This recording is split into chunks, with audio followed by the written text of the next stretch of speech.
Live from the Ball State News Center, this is NewsLink Indiana in high definition. Welcome to NewsLink Indiana. I'm Lafayette Jordan. And I'm Abby Kirk. The porn star whose sexting ended Congressman Anthony Weiner's career has come in contact with another politician's Indianapolis Democratic Representative Justin Moed posted graphic sexual text Sydney Lathers under a vulgar username, along with sending her gifts in pink leash and a collar.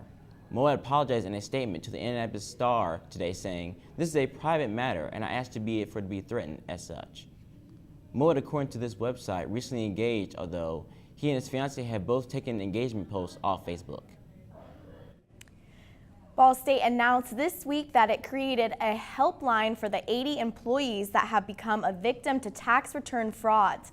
According to the Star Press, Scott Shearwood, an officer in records division at the Muncie Police Department, said there are most likely more than 80 victims from Ball State. The helpline, which was launched yesterday, can provide information to Ball State employees impacted. Employees can call 765-2854-883 or email idtheft@bsu.edu. Ball State spokeswoman Joanne Todd told the Star Press all 80 victims chose to tell the university they were victimized. Many of the employees reside outside of Delaware County. Todd said some Ball State employees are still unaware of their theft since the filling deadline is more than a month away. Today, Target announced it was laying off about 1,700 people. In addition, they said that about 1,400 open jobs will be unfilled. Most of these jobs will be eliminated at Target's corporate headquarters in Minneapolis and Brooklyn Park. Target was about $72 billion in revenue, making it the nation's fourth largest retailer. The company said that each employee will receive at least 15 weeks of pay. In addition, benefits will continue for 6 months. Target began cutting senior executives last week, and about a dozen upper managers were let go this Monday. Target released a statement saying, "Today is a very difficult day for the Target team, but we believe that these are the right decisions for the company." President Obama spoke to thousands of Georgia Tech students today about his Student Aid Bill of Rights. Before leaving for Atlanta, the president signed an executive order that took away the requirement of Congress legislation. One of the changes in the executive order will require that firms collect student loans to better inform borrowers about payment options and to notify students when they are delinquent, along with having a website where federal loans can be seen in one page. Hillary Clinton is hoping to end the controversy today in a press conference. The former Secretary of State addressed criticism over her use of a personal email and server to domain to conduct government business. Polo Sandoval reports from Washington. Hillary Clinton breaking her silence. I opted for convenience to use my personal email account. The presumed 2016 Democratic presidential frontrunner addressed her use of a private email account and private email server to conduct official business as Secretary of State. Her reason, she simply wanted to carry one phone. I thought it would be easier to carry just one device for my work and for my personal emails instead of two. Clinton and her team have turned over tens of thousands of emails to the State Department that she has determined to be work-related. About half were work-related and went to the State Department, and about half were personal, that were not in any way related to my work. Clinton insists she sent no classified information, but in a move that may cause additional criticism, they deleted emails deemed personal. I had no reason to save them, but that was my decision. Clinton's highly anticipated response comes after a week of pressure from the media. Will you explain the email, Secretary Clinton? One Republican analyst says the Hillary camp hasn't been open enough. It's obvious that we haven't gotten that at all, with gaps in what's submitted, Hillary Clinton deciding what she's going to proactively submit. We haven't had any transparency at all. The last-minute press conference, an attempt to offer some transparency. Looking back, it would have been better for me to use two separate phones and two email accounts. I thought using one device would be simpler, and obviously it hasn't worked out that way. Reporting in Washington, I'm Polo Sandoval. This recent controversy has drawn attention away from Clinton's long-planned speeches that were aimed at women's rights. You can no longer feel fat on Facebook. From its options today. This occurred after the icon drew backlash by a group claiming it makes fun of people who feel overweight. Nearly 17,000 people signed a petition on change.org to get Facebook to remove it. Facebook has dozens of other emoticons to choose from, including feeling excited, loved, as well as drunk, broken, and incomplete. The decision is in. Today, a Los Angeles jury has come to the conclusion that singers Pharrell Williams and Robin Thicke copied a famous Marvin Gaye song to create their popular hit, Blurred Lines. The jury, consisting of 8 people, made their decision after hearing an entire week's worth of testimony. Williams has stated that in 2012 he wrote the song in only 1 hour. Marvin Gaye's children decided to sue both Robin and Pharrell after realizing that the song could have possibly infringed on the copyrights of their father's 1977 hit, Got to Give It Up. Blurred Lines, the most popular song of 2013, earned more than $10 million in profit for Thicke and Williams. After today's ruling, the jury awarded Marvin Gaye's family $7.3 million. Rainy day today, but I will take rain over snow any day. Hopefully we have some warmer weathers coming up. Yeah, hopefully. After spring break, I'm ready for some Indiana hot weather. Now to Cody Banks. All right, guys, yeah, we definitely saw some warmer weather the last couple days, but often with spring weather comes the chance of showers as well, and we saw our share of showers outside today, with rain continuing early this morning and lasting all the way up until just about an hour ago. But right now we're down to 42 degrees at the Delaware County Airport. Winds are calm and the showers have pushed off to the northeast, but now our attention turns to the dense fog that will be developing overnight tonight. And in fact, visibility is already down to under a quarter mile at the Delaware County Airport right now.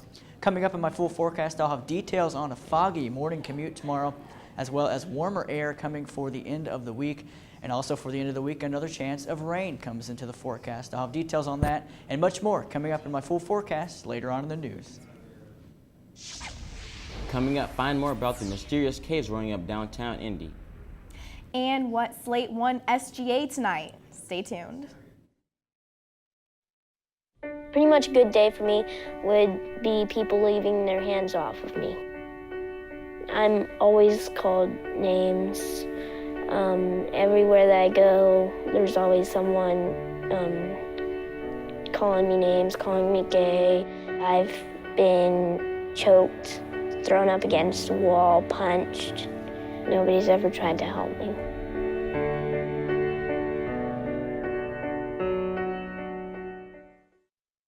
From the Ball State News Center, you're watching NewsLink Indiana in high definition. Welcome back to NewsLink Indiana. This week marks the first ever editor-educator exchange, and it's hosted at Ball State. Today, Executive Director Bob Hesse spoke to students about being a media leader in 2015.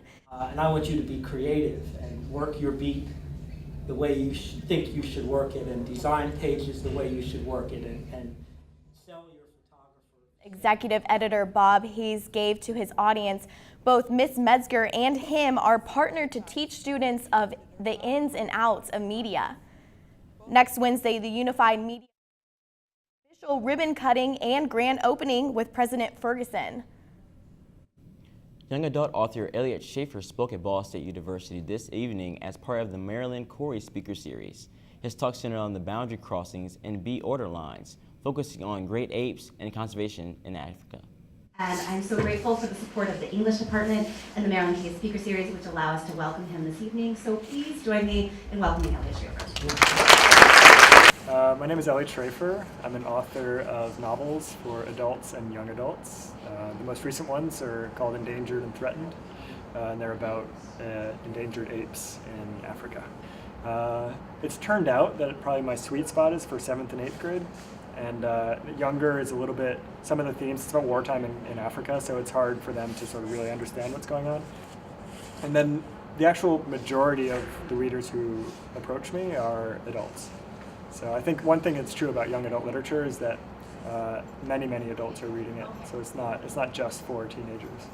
We have a tendency in dialogue to always talk about boundaries as a negative thing. But if only we could break down the boundaries between these two groups, we'd have peace. Or that boundaries are a division that brings violence. Schaefer's latest book, Threatened, is book 2 of a part series focusing on the great apes. The University of Oklahoma expelled 2 Sigma Alpha Epsilon members today.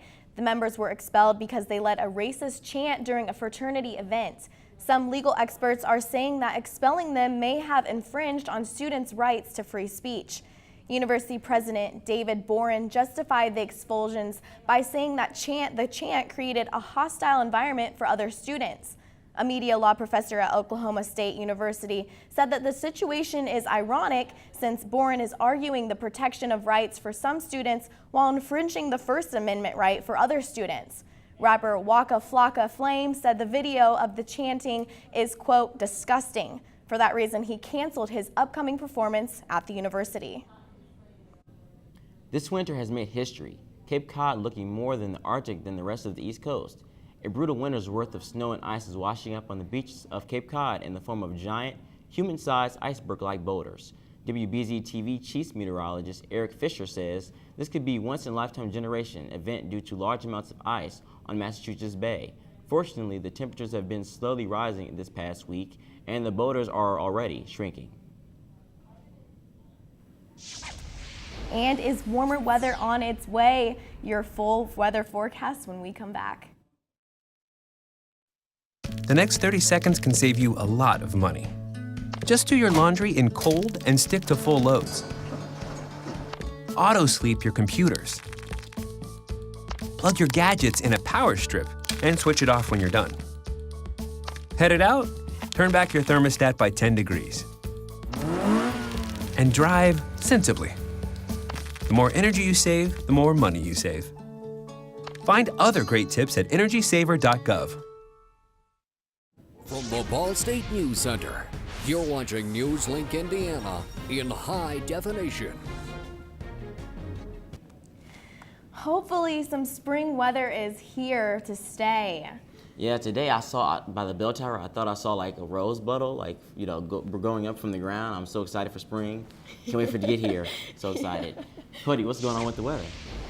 Well, yeah, it looks like spring is here, at least for the long term. Hopefully it's in here for the long haul. As you saw, plenty of showers today. Showers do bring Mayflowers, so hopefully we'll be seeing some of those here shortly. But our high today in both categories, high and low, above the average. We hit 48 this afternoon after a morning low of only 38 degrees, so not too bad out there.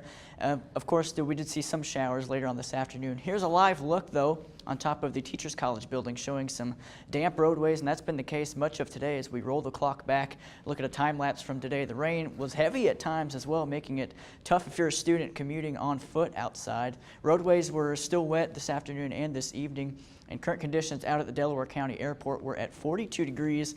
Skies are beginning to clear out a little bit, but we do have some fog that is going to develop overnight tonight, becoming very dense by the time we wake up tomorrow morning. In fact, visibility already down to less than a quarter mile out at the Delaware County Airport.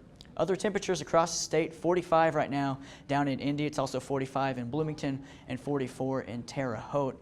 And as we look at our highs for today, Indianapolis hit 49 for a high. It was 48 in Shelbyville, Terre Haute, and up in Lafayette as well.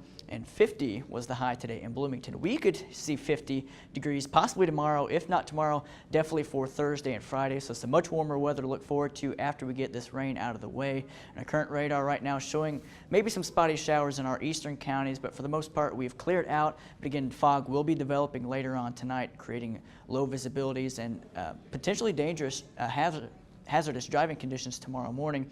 A 3-hour time lapse shows those showers pushing off to the northeast, dumping quite a bit of rain on us, less than half an inch, but we could see up to an inch for this next weather system that comes to the area for Friday and the first half of Saturday. We'll start the clock at midnight tonight, precision cast showing a heavy area of cloud cover and fog. As we wake up tomorrow morning, again, the fog will be burning off, though, eventually by the time we get into Wednesday afternoon. You can see here at 3 p.m. we're clear, and we will stay clear really until later on Thursday afternoon when we have some clouds coming into the area associated with that next chance of rain, which comes late Thursday night into the day on Friday as well. As we push this further into motion, you can see by Friday afternoon, we'll stop the clock here at about noon on Friday afternoon. The leading edge of some showers really along and south of I-70. That'll be pushing into our area for Friday night, as a secondary round will push up from the south and overspread our area, leaving us with heavy rainfall, again, an inch to maybe an inch and a half by the time we wake up on Saturday morning. But for tonight, those showers are coming to an end. We'll hit a low right around 36 degrees, mostly cloudy skies, and again, fog will be the main story tomorrow morning. The entire area under a dense fog advisory that goes until 10 a.m. tomorrow morning, with visibility expected to be around 1/4 of a mile or less. So keep that in mind when you're headed out for the morning commute. Allow yourself some extra time, have the headlights on low beam, and allow yourself some extra distance between you and the car in front of you. After we get that fog out of the area, though, we'll hit mostly sunny skies and a pretty nice day outside with highs between 50 and 55, winds between 5 and 10 miles per hour. And the rest of your 7-day forecast is looking very nice, as we'll hit 50s again on Thursday and Friday. Some areas might even push the 60-degree mark on Friday. Otherwise, we'll see that chance of rain last throughout much of the day on Friday, and at least the first half of Saturday, again, an inch to an inch and a half possible. So the main story, warmer weather, yes, but we do have some fog that will be of concern tomorrow morning. Fog doesn't bother me. As long as we have some sunshine, right, I'm good I'd rather with have that. the rain than the snow that we saw. Yeah, and sunshine. We're so ready for this weather. Yeah, it looks like at least the next 7 days, maybe the 7 to 10 day outlook, looking fairly warm. We might have another cool down later on the next week and a half to 2 weeks, but nothing compared to what we saw the last week or so. Well, up next in sports, Ball State Athletics earned several awards for 3 different teams on Monday. And the Indianapolis Colts already have a splash in the NFL free agency. Find out who signed next. Here's to the things that can keep us safe. Those we use all the time with hardly a thought. Those that are silently standing by to save our lives. And now, those that we carry with us everywhere we go. Many mobile devices will now bring you wireless emergency alerts, real-time information directly from local sources you know and trust. With the unique sound and vibration, you'll be in the know, wherever you are. From the Ball State News Center, you're watching NewsLink Indiana in high definition. I'm Andy Wright with NewsLink Sports, and a major award frenzy has hit Delaware County, mostly with Ball State athletics. We'll start with the Ball State men's basketball team, as the Mid-American Conference announced that the Ball State forward Sean Sellers has earned the MAC Freshman of the Year award for the 2014-2015 season. Sellers burst onto the scene this year, as in his first game, a nationally televised affair against Utah, he scored a season-high 26 points. He is a part of James Whitford's second recruiting class here at Ball State, and he performed very well. He led all MAC freshmen in scoring, averaging 12 points per game, and he scored in double figures in 18 games this season. He also excelled beyond the arc, shooting 44% from the three-point range. In addition, he ranked second in the MAC in free throw percentage at just about 81%. Sellers is happy about his early success, but he thinks he can improve even more. I think it's just kind of relief in the sense that you know, all the hard work and stuff you put in growing up in your first year in college, it's paying off for you. You know, I try to keep an even keel about things and not let things get too mean. After this season, Sellers is fifth on Ball State's freshman scoring list, and he made a BSU freshman record 63 pointers on this season. Now, the Ball State women's basketball team also joined in on the award frenzy Monday. The Mid-American Conference announced 3 Ball State players earned all MAC honors in Natalie Fontaine, Jill Morrison, and Mariah Monaco. Fontaine was named first-team All-MAC in her second straight season. The junior forward led the Cardinals in scoring at 16.3 points per game, which was 4th in the MAC, and averaged 7 rebounds a game, 10th in the MAC. Jill Morrison was selected to third-team All-MAC for the first time in her career, as the sophomore guard was second in scoring for the Cardinals at 11.3 points per game, and she shot 37.3% behind the line, as well as 83% from the free throw line. And lastly, Monaco earned a spot on the All-MAC freshman team, as the forward was a solid presence off the bench for Ball State, averaging just over 6.3 points per game. After all the awards, the Cardinals are ready for the postseason. They play this Friday, March 13th, in the semifinal round of the MAC tournament in Cleveland, Ohio at 2:30 p.m. And the Ball State awards just keep piling up as the gymnastics team added a student athlete to the mix. They added Denacia Christian She was named the Mid-American Conference Gymnast of the Week as the junior performed very well in Ball State's 2 meets last week. Against Illinois State, she placed first in vault and floor as well as second in balance beam. And against Kent State, she placed first in vault and second on floor. And head coach Joanna Salim had good things to say about Christian as she said, quote, "She did an amazing job this week." The Cardinals compete for the regular season this Friday at Kentucky while they face off against Pittsburgh. And NFL free agency has officially begun today at 4 p.m. Eastern Time, and the Indianapolis Colts quickly made their first move. The team signed free agent running back Frank Gore to a 3-year, $12 million contract with $8.5 million guaranteed, according to ESPN's Adam Schefter. The deal comes after Gore opted not to sign with the Eagles, who were on the verge of signing him to a similar contract this weekend. Gore has spent his entire 10-year NFL career with the 49ers, having rushed for over 11,000 yards and 64 touchdowns. He had 255 carries, totaling 1,100 yards and 4 touchdowns last season. He will likely boost the Colts' rushing attack, which was ranked 22nd in the NFL last season. And again, guys, the awards keep piling up here in Delaware County. A lot of high school athletes earn accolades here. Just today in Delaware County, we recognize Delta's Joe Spiegel and Yorktown's Riley Miller as North All-Stars for their performance in football this fall, and also a basketball player for Muncie Central, Jayla Scape. She will be a core junior and play against the Indiana All-Stars in June, so amazing accomplishments for some young athletes here in Delaware County. Congrats to all of those. Coming up, find out who Ball State will have on campus. And also find out why David Osley Museum of Art is having a luncheon. Stay tuned.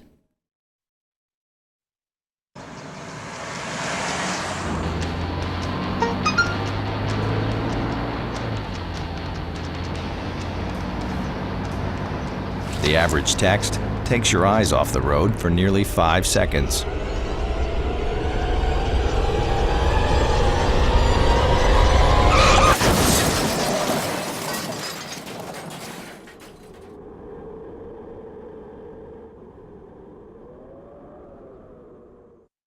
From the Ball State News Center, you're watching NewsLink Indiana in high definition.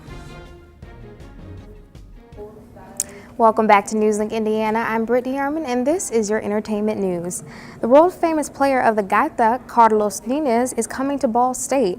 The gaita is the bagpipe of Galicia, which is Spain's northwest region.